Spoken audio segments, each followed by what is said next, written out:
Шағаласы қалықтап, теңізі тулаған 4 қақпалы Шардара қаласы бүгінде күн санап көріктеніп, ажары ашылып келеді.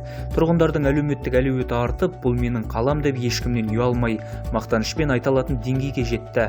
Атқарылған әрбір іс, бекітілген жоспар, айтылған ұсыныстар мен тындырымды тірліктер әрине бірінші кезекте сол елдің ағаларымен ұйымдаса білген басшыларының арқасында екені даусыз.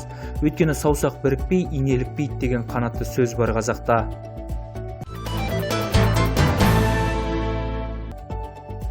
Өткен жылды табысты тәмамдаған Шардара ауданы биылғы жылға да қыруар жұмыстарды жоспарлаған болатын.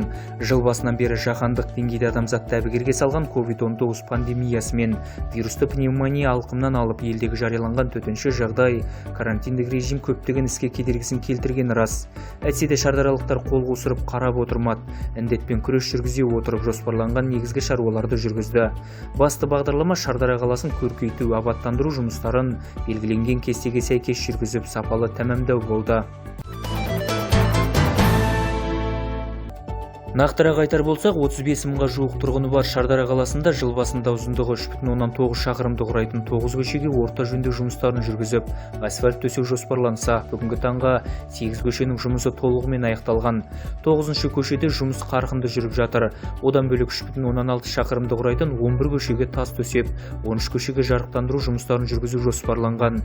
Мемлекеттік қазынадан қаралған қаржының әрбір тиыны қатаң бақыланып, атқарылған жұмыстардың сапасы күнделікті тексерілуде. Бекітілген жоспар бойынша нысандар межеленген уақытта толық тапсырылмақ.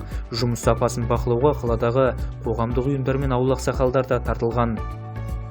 Бұл бір жылдық тірлік емес. Көшеге қажетті, қалаға лайықты тас жол, газ, су мәселесі бұл бұрыннан да қозғалған. Ол тіркеуде бар. Ерекен келгелі бір 2 жылдың көлемі болып жатыр. Ерекен өзіне лайықты өз жұмысына өз несінде істеліп жатыр, орында уақытылы орындалып жатыр.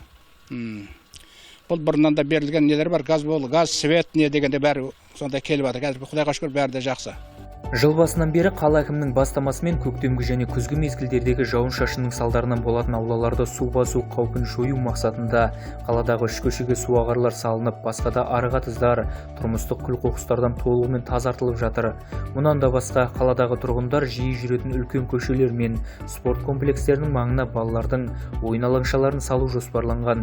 Ол жерлерде балалар футбол, баскетбол сынды ойындарды ойнап, спорттық жаттығулармен айналысатын болады. Шежірелі шаһар басшысы Ержеп Бекет мырзаның айтуынша, қалада бүгінде 75 көп қабатты үй, 153 көше және 4931 аула бар. Барлық көп қабатты үйдің 75%-на код қойылып, тұрғындардың қауіпсіздігін қамтамасыз ету мақсатында бейнебақылау камералар орнатылатын болады.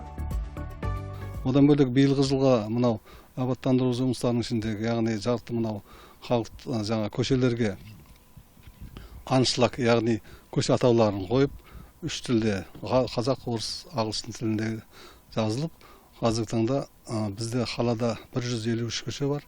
Сол 153 көшеге жаңағыдай аншлаг қойып, жұмыстар аяқталуға жақын. Орталық көшелерге бары қойылды, енді шет көшелерге жаңа дайындалып жатқан жағдайы бар. Ол да осы қыркүйек айына дейін аяқталып бітеді.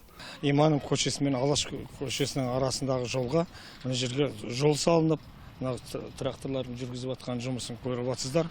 Бұрын қоқыс жатқан, жарамсыз жатқан жерлерге, көшеге тас жасалып, нелер жасалып жатыр. Сонымен бірге қалада қазір бізді қуантатыны көптеген жақсы игілік істер атқарылып жатыр. Қала көшелеріне орта жөндеу жұмыстары қазір 8 көшеде істелініп жатыр. Және де ол істелініп жатқан көшелердің биылғы мердігерлерінің бір жақсысы оның сапалы істеп жатқанында. Біз енді жылда көріп жүреміз, кейбір жылдардағы мердігерлердің жұмысымызға көңіліміз толмайтын. Сапалы түрде істелініп жатқанына, кейбір нашар істелген жерлерде қайтадан жасап жатқанына біз қуанып жүрміз. Сонымен бірге кейбір жол аяғы жоқ көшелерге аяқ жолдар салынып, 10 көшеге тас төселініп жатқанын айтып өтуіміз керек. Бұның бәрі үлкен жұмыстар, шағын қала үшін көп атқарылып жатқан жұмыстар бар. Сонымен қатар қаладағы Әсем және Нұр Отан мөлтек аудандарында республикалық қазынадан қаралған 180 миллион 105 мың теңгеге инженерлік коммуникациялық инфрақұрылымдардың құрылысы жүргізіліп, су құбырлары мен электр желілері тартылуда. Толықтай отандық өнімді пайдаланып, тиісті жұмыстарды жүргізіп отырған мердігер корпорация Силур жауапкершілігі шектеулі серіктестігі құрылыс жұмыстарының сапасына кепілдік берілетінін айтады. Міне осындай ілкімді істермен ілтипатқа бөленіп отырған қала әкімдігінің келер жылға да жүйелі жоспарлары бар. Келесі жылда осы мынау екінші кезеңдегі газ құрылысы өткеннен кейін бізде жоспарланып отқан 37 көшеміз бар. Сол 37 көше орта жөндеу жұмыстары жүргізіледі. Оның ішіндегі орталық жаңағы балалардың көп жүретін жерлерінде, мектепке баратын жолдарында аяқ жол салынады. Жарықтандыру жұмыстарын сондай жоспарлатқан жағдайымыз бар.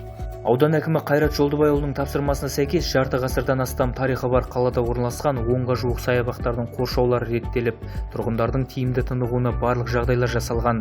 Өйткені тек спортымен ғана емес, балығымен де аты шартарапты шарлаған Шардараға жылына еліміздің түкпір-түкпірінен көптеп демалушылар келеді. Әлі де атқарылатын істер, әлі де тас төселмеген, асфальт төселмеген, жарықтырылмаған әлде де көшелер бар. Сол көшелерді өз ретіне келтіру керек деп ойлаймын. Сонымен бірге басқа да әлеуметтік сала болсын, салаларда әлі де атқарылатын жұмыстар көп. Оның бәрін біз әр кездесулерде аудан басшылықтарының, қала басшылықтарының құлағына айтып жүрміз. Уәдесін берген орындалады деп сенемін. Біздің сөз етіп айтпақ болғанымыз жарты жылда атқарылған жұмыс. Алдағы күндері бұл жұмыстар жалғасын тауып, Қызылдың құмында бой көтерген қаланың көркі ажарлана түсетініне сенім мол.